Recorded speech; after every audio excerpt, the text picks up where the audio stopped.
مانگو صرف اللہ سے، اللہ سے، اللہ سے۔ وہ چاہے کسی فرشتے کے ذریعے، چاہے کسی فوت شدہ ولی اللہ کی روح کے ذریعے سے۔ بس السلام علیکم ورحمۃ اللہ وبرکاتہ۔ الحمدللہ رب العالمین والصلاة والسلام علی رسول الامین وعلی آلہ وصحبہ اجمعین، اما بعد۔ آپ نے سن لیا، یہ ڈاکٹر اسرار صاحب ہیں، یہ فرما رہے ہیں کہ مانگو صرف اللہ سے۔ اصل میں ان لوگوں کا پرابلم یہ ہوتا ہے نا کہ بہت زیادہ مفکر بننے کی کوشش کرتے ہیں کہ وہ ہر جگہ اعتدالی فارمولا لے کے آ جاتے ہیں۔ اعتدالی مطلب یہ ہے کہ اگر ایک کسی مسئلے میں کوئی کہہ رہا ہے یہ شرک ہے، کوئی کہہ رہا نہیں یہ عین عبادت ہے، تو ایک بیچ والی رائے یہ نکالنے کی کوشش کرتے ہیں۔ تو اب جیسے ہم اہل حدیث کا عقیدہ اللہ تعالیٰ کے علاوہ کسی سے مانگ نہیں سکتے، وجہ یہ ہے کہ جو لوگ اس مانگ کو پوری کرنے پہ قادر نہیں ہے، ان کے ہاتھ میں کچھ نہیں ہے، ان سے مانگ کے آپ کو کیا ملے گا؟ یہ پورا عقیدہ ہمارا۔ جیسے جو قبر میں چلا گیا وہ ہماری مدد نہیں کر سکتا، وہ کسی قابل نہیں ہے، جو ہمارے کسی کام نہیں آ سکتا وہ، اور ہم اس کو پکار بھی نہیں سکتے، صرف اللہ کو پکاریں گے۔ اور دوسری طرف کچھ لوگ ہیں جن کا عقیدہ کیا ہے جو قبر میں چلا گیا وہ کچھ کر بھی سکتا ہے، اس کو پکار بھی سکتے ہیں۔ تو یہ صاحب آئے ہیں بیچ میں تھوڑا سا صلح صفائی کرنے کے لیے، کہتے ہیں کہ نہیں وہ مانگو صرف اللہ تعالیٰ سے، مانگو صرف اللہ تعالیٰ سے، لیکن اللہ تعالیٰ وہ اپنا کام کسی سے بھی کرا سکتا ہے۔ تو یہ جو اتحاد کا نعرہ لگانے والے ہوتے ہیں، پوری امت کا رٹ لگاتے ہیں، ان کی پرابلم یہ ہوتی ہے، سوچتے ہیں کہ کس طرح سے صلح صفائی کے نام پر، صلح صفائی کے نام پر کوئی بیچ والی رائے نہ، تھوڑا ان کا لے لو، تھوڑا ان کا لے لو۔ جیسے وہ مشرکین مکہ تھے نا، تو وہ اللہ کے نبی صلی اللہ علیہ وسلم کے سامنے پرپوزل لے کر آئے کہ ہمارے اور آپ کے بیچ میں جو اختلاف ہے وہ یہ ہے کہ اللہ کی عبادت کرنی ہے، غیر اللہ کی عبادت کرنی ہے۔ تو ایسا کرتے ہیں کہ آپ جو ہے کبھی ہمارے معبودان کی عبادت کر لیں، ہم جو ہے آپ کے حساب سے عبادت کر لیتے ہیں، ایسے مل بانٹ کے تھوڑا سا طے کر لیتے ہیں تاکہ یہ اختلاف ختم ہو جائے۔ تو اللہ تعالیٰ کی طرف سے سورہ الکافرون نازل ہوئی، اس میں جواب دے دیا گیا، قل یا ایھا الکافرون لا اعبد ما تعبدون، کافروں سے کہہ دو کہ جن کی تم عبادت کرتے ہو ہم عبادت نہیں کر سکتے، اور لاسٹ میں لکم دینکم ولی دین، تمہارے لیے تمہارے دین، ہمارے لیے ہمارا دین، اس میں کوئی سمجھوتا نہیں کیا گیا۔ لیکن یہ جو امت کا درد پالے ہوتے ہیں بلا وجہ غلط راہوں پہ چل کے، اور سوچتے ہیں ہم پوری امت کو متحد کریں گے، اختلاف ختم کریں گے، تو اختلاف ختم کرنے کا فارمولہ اپنی طرف سے لے کر آتے ہیں۔ تو یہ صاحب ہر جگہ بہت سارے مسائل میں آپ ان کو دیکھیں گے کہ وہ کوشش کرتے ہیں کہ کوئی اعتدالی فارمولہ لے کر آئے اور اختلاف ختم ہو جائے۔ تو یہ اعتدالی فارمولہ لے کر آئے کہ بھئی پکارنا صرف اللہ تعالیٰ کو، باقی اللہ تعالیٰ کسی سے بھی مدد، کسی سے بھی کام کرا سکتا ہے، فرشتوں سے، حتیٰ کہ جو فوت ہو گئے ان کی روحوں سے بھی اللہ تعالیٰ کام کرا سکتا ہے۔ یہ صاحب نے کہا کہ جو فوت ہو گئے، دنیا سے جا چکے، ان کی ارواح سے اللہ رب العالمین کسی کا کوئی مسئلہ حل کرا سکتا ہے۔ یعنی مرنے کے بعد روحیں دنیا میں واپس آتی ہیں، اور واپس آنے کے بعد کسی کا سہارا بنتی ہیں، کسی کا کوئی کام کر دیتی ہیں۔ یعنی فوت شدہ بزرگان یہ دنیا میں واپس ریٹرن آتے ہیں، دوسروں کا کام کرتے پھرتے ہیں، دوسروں کی بگڑی بناتے ہیں۔ یہ اللہ تعالیٰ ان سے یہ کرواتا ہے، یہ انہوں نے کہا۔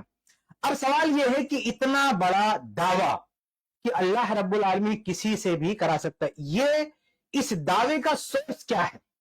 یہ آپ کی عقل ہے؟ آپ کی عقل میں جو آئے گا آپ کہہ دیں گے؟ کس نے آپ کو بتایا کہ اللہ رب العالمین فوت شدہ بزرگ جو اس دنیا سے چلے گئے ان سے بھی اللہ تعالیٰ کام کرا سکتا ہے؟ اس میں انہوں نے اس کی کوئی دلیل نہیں دیا۔ یہ جو بامبے میں آئے تھے OMC میدان میں تقریر کر رہے تھے، تو میں بھی وہاں پہ موجود تھا، میرا بچپن بھی وہیں گزرا ہے OMC میدان میں۔ تو وہاں پہ یہ حضرت آئے تھے، 10 دن کا ان کا پروگرام تھا، اس میں انہوں نے اس بات کی دلیل بھی دیا تھا۔ پتہ نہیں یہ وہی پروگرام ہے کیا، ہم آگے بھی سن لیتے ہیں کہ انہوں نے یہاں دلیل دی کہ نہیں۔ اگر یہاں نہیں دیا تو میں بتاتا ہوں وہاں اس پروگرام میں انہوں نے کیا دلیل دی تھی کہ روحوں سے اللہ تعالیٰ مدد کرواتا ہے۔ دیکھتے آگے بھی سن لیتے ہیں ان کی بات۔ چاہے کسی کو بھی نہیں، براہ راست اپنے حکم سے، اس کی تو قدرت ہے، جو چاہے کرے، کن فیکون، وہ جیسے بھی ہو وہ آپ کی ضرورت پوری کرے گا۔ یہاں پہ انہوں نے کیا کہا، اس سے پہلے بھی کسی اسٹریم میں واضح کر چکا ہوں، قدرت اللہ، ان اللہ علی کل شیء قدیر، کہ اللہ تعالیٰ ہر چیز پر قادر ہے۔ یہ انہوں نے دلیل دینے کی کوشش کیا، اور وہ جو OMC میدان میں انہوں نے اسی بات کو دہرایا تھا، تو وہاں انہوں نے یہ دلیل دی تھی کہ یہ بات